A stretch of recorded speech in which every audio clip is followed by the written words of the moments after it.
Hi hello ನಮಸ್ಕಾರ. ಈ summer season ಶುರು ಆಯಿತು ಅಂದಿದ ತಕ್ಷಣ ಹಣ್ಣಿನ ರಾಜ ಮಾವಿನ ಹಣ್ಣು, ಮಾವಿನಕಾಯಿ ಎಲ್ಲ ಕಡೆನೂ ಅದೇ ಒಂದು ಫೇಮಸ್ ಆಗಿಬಿಟ್ಟಿರುತ್ತೆ. ಸೊ ಅದರಲ್ಲಿ ಸಿಂಪಲ್ಲಾಗಿ ಉಪ್ಪಿನಕಾಯಿ ಹೇಗೆ ಮಾಡ್ಕೊಳ್ಳೋದು ಅಂತ ತೋರಿಸ್ಕೊಡ್ತಾ ಇದ್ದೀನಿ. ಸಣ್ಣ ಸಣ್ಣದಾಗಿ ಮಾವಿನಕಾಯಿನ ಹಚ್ಚಿಟ್ಕೊಂಡಿದ್ದೀನಿ. 3 ಮಾವಿನಕಾಯಿ ತೊಗೊಂಡಿದ್ದೀನಿ, ತೋತಾಪುರಿ ತೊಗೊಂಡಿದ್ದೀನಿ. ನಿಮ್ಗೆ ಯಾವ್ದು ಬೇಕೋ ಅದು ತೊಗೊಳ್ಬೋದು. ಸೊ ಅದಕ್ಕೆ 1 ಸ್ಪೂನಷ್ಟು ಕಲ್ಲು ಉಪ್ಪು ಹಾಕಿ ಅದನ್ನು ನಾನು ಒಂದು 2 ಡೇಸು ಹಾಗೆ ಬಿಡ್ತೀನಿ. ಚೆನ್ನಾಗಿ ಅದು ಉಪ್ಪನ್ನ ಹೀರ್ಕೊಂಡು ಅದು ಮಾಗಬೇಕು ಅಂತ ಅಂತಾರೆ ಅಲ್ವಾ, ಸೊ ಆ ಥರ. ಆ್ಯಂಡ್ ಈಗ 1.5 ಸ್ಪೂನಷ್ಟು ಮೆಂತ್ಯನ ನಾನು ಡ್ರೈ ರೋಸ್ಟ್ ಮಾಡ್ಕೊಂಡಿದ್ದೀನಿ. ಸೊ ಅದನ್ನು ಸಪ್ರೇಟಾಗಿ ಹುರ್ಕೊಂಡು ಅದನ್ನು ಮಿಕ್ಸಿ ಜಾರ್ಗೆ ಹಾಕ್ಕೊಂಡಿದ್ದೀನಿ. ಮತ್ತು ಇದು ಸಾಸಿವೆ ಕೂಡ 1.5 ಸ್ಪೂನಷ್ಟು ಸಾಸಿವೆ ತೊಗೊಂಡಿದ್ದೀನಿ. ಅದು ಚಟಾಪಟ ಅಂತ ಸಿಡಿಯೋ ಗಂಟ ಅದನ್ನು ಹುರ್ಕೊಂಡು ಅದನ್ನು ಕೂಡ ಸಪ್ರೇಟಾಗಿ ಇಟ್ಕೊಂಡಿದ್ದೀನಿ. ಮತ್ತು ಇವಾಗ 2 ಸ್ಪೂನಷ್ಟು ಜೀರಿಗೆ ತೊಗೊಂಡಿದ್ದೀನಿ. ಇದನ್ನು ಚೆನ್ನಾಗಿ ಹುರ್ಕೊಂಡು ಇದನ್ನು ಕೂಡ ಸಪ್ರೇಟಾಗಿ ಹಾಕ್ಕೊಂಡು ಎಲ್ಲನೂ ಮಿಕ್ಸಿ ಜಾರಿಗೆ ಹಾಕ್ಕೊಂಡು ಚೆನ್ನಾಗಿ ರುಬ್ಕೋಬೇಕು. ನೀರು ಹಾಕೊಳ್ದಿರ ಪೌಡರ್ ರೀತಿ ರುಬ್ಕೊಳ್ಳೋಣ. 2 ಡೇಸ್ ನಾನು ಈ ಮಾವಿನಕಾಯಿನ ಹೀಗೆ ಬಿಟ್ಟಿದ್ದೆ. ಸೊ ಅದು ನೀರು ಬಿಟ್ಕೊಂಡಿದೆ. ಇದೇ ನೀರು ಸಮೇತನೇ ನಾವು ಉಪ್ಪಿನಕಾಯಿ ಹಾಕ್ಕೊಳ್ಬೇಕು. ಈಗ 1.5 ಸ್ಪೂನಷ್ಟು ನಾನು ಅರಿಶಿನ ತೊಗೊಂಡಿದ್ದೀನಿ.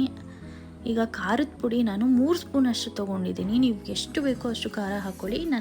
ಇದು ನಮ್ಮ ಟೇಸ್ಟ್ ಬಟ್ಟೆಗೆ ಕರೆಕ್ಟ್ ಖಾರ ಇದೆ. ಇದು ಜಾಸ್ತಿನೂ ಇಲ್ಲ ಕಮ್ಮಿನೂ ಇಲ್ಲ. ಚೆನ್ನಾಗಿ ಇದನ್ನು ಮಿಕ್ಸ್ ಮಾಡ್ಕೊಳ್ಳೋಣ. ಸೊ ಉಪ್ಪಾಯಿತು, ಖಾರ ಆಯಿತು, ಆ್ಯಂಡ್ ಅರಿಶಿನ ಕೂಡ ಹಾಕ್ಕೊಂಡಿದ್ದೀವಿ. ಇಷ್ಟು ಆದಮೇಲೆ ಚೆನ್ನಾಗಿ ಮಿಕ್ಸ್ ಮಾಡ್ಕೊಂಡಿದ್ದೀವಿ ಅಲ್ವಾ. ಇವಾಗ ಇದಕ್ಕೆ ನಾನು ಆವಾಗಲೇ ಪೌಡರ್ ಮಾಡ್ಕೊಂಡಿದ್ದೆ ಅಲ್ವಾ, ಡ್ರೈ ರೋಸ್ಟ್ ಮಾಡಿಕೊಂಡು ಎಲ್ಲನೂ ಪೌಡರ್ ಮಾಡ್ಕೊಂಡಿದ್ದೆ ಅಲ್ವಾ. ಸೊ ಅದನ್ನು ಇವಾಗ ಅಷ್ಟೂ ಸೇರಿಸ್ಕೊಂಡು ಅದನ್ನು ಚೆನ್ನಾಗಿ ಮಿಕ್ಸ್ ಮಾಡ್ಕೋಬೇಕು. ನಾವು ಎಷ್ಟು ಚೆನ್ನಾಗಿ ಮಿಕ್ಸ್ ಮಾಡಿರ್ತೀವೋ ಅಷ್ಟು ಚೆನ್ನಾಗಿ ಉಪ್ಪಿನಕಾಯಿ ಬರುತ್ತೆ.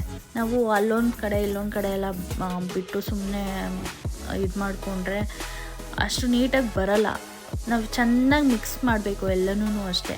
ಸ್ವಲ್ಪ ಟೈಮ್ ಹಿಡಿಯುತ್ತೆ, ಬಟ್ ಒಂದು 6 ತಿಂಗಳು ಮೇಲೆ ಇಟ್ಕೋಬೋದು ಫ್ರಿಡ್ಜ್ನಲ್ಲಿ. ಈಗ ನಾನು ಅದೇ ಒಂದು ಪ್ಯಾನ್ಗೆ ಎಣ್ಣೆ ಹಾಕ್ಕೊಳ್ತಾ ಇದ್ದೀನಿ. ಎಣ್ಣೆ ಸ್ವಲ್ಪ ಜಾಸ್ತಿನೇ ತೊಗೊಂಡಿದ್ದೀನಿ. ಒಂದು 100 ml ಅಷ್ಟು ಎಣ್ಣೆ ತೊಗೊಂಡಿದ್ದೀನಿ. ಈ ಎಣ್ಣೆನ ಚೆನ್ನಾಗಿ ಕಾಯಿಸ್ಕೊಂಡು ಅದಕ್ಕೆ 1 ಸ್ಪೂನಷ್ಟು ನಾನು ಸಾಸಿವೆ ಹಾಕ್ಕೊಂಡಿದ್ದೀನಿ. ಮತ್ತು ಬೆಳ್ಳುಳ್ಳಿ ನಾನು ಸ್ವಲ್ಪ ಜಾಸ್ತಿ ತೊಗೋತೀನಿ. ಬೆಳ್ಳುಳ್ಳಿನ ಏನು ಮಾಡಿ ಚಿಪ್ಪೆ ಸುಲಿದು ಜಜ್ಜಿ ಇಟ್ಕೋಬೇಕು. ನಾನಿಲ್ಲಿ ಒಂದು 2ರಿಂದ 3 ಗೆಡ್ಡೆಯಷ್ಟು ಬೆಳ್ಳುಳ್ಳಿ ತೊಗೊಂಡಿದ್ದೀನಿ. ಅದನ್ನು ಜಜ್ಜಿಟ್ಕೊಂಡು ಅದನ್ನು ಕೂಡ ಹಾಕ್ಕೊಳ್ತಾ ಇದ್ದೀನಿ. ಇದ್ರ ಜೊತೆಗೆ ಸ್ವಲ್ಪ ಕರಿಬೇವು ಅಷ್ಟೇ ಸ್ವಲ್ಪ ಜಾಸ್ತಿನೇ ತೊಗೊಂಡಿದ್ದೀನಿ. ನಾನು ಒಂದು 5ರಿಂದ 6 ಕಡ್ಡಿ ಬರುತ್ತಲ್ಲ, ಅಷ್ಟು ಕಡ್ಡಿ ಸಮೇತ ತೊಗೊಂಡಿದ್ದೀನಿ. ಅದನ್ನು ಹಾಕ್ಕೊಂಡು ಈಗ ಚೆನ್ನಾಗಿ ಬೆಳ್ಳುಳ್ಳಿ ಮತ್ತು ಕರಿಬೇವು ಚೆನ್ನಾಗಿ ಫ್ರೈ ಆಗಬೇಕು. ಅಲ್ಲಿ ಗಂಟನೂ ಫ್ರೈ ಮಾಡ್ಕೊಳ್ಳೋಣ. ಇದು ನಮ್ಮ ಅಮ್ಮನ ರೆಸಿಪಿ. ಅಮ್ಮ ಒಂದು ಸರ್ತಿ ಮಾಡಿ ನನಗೆ ಟೇಸ್ಟ್ ಮಾಡಿಸಿದ್ರು.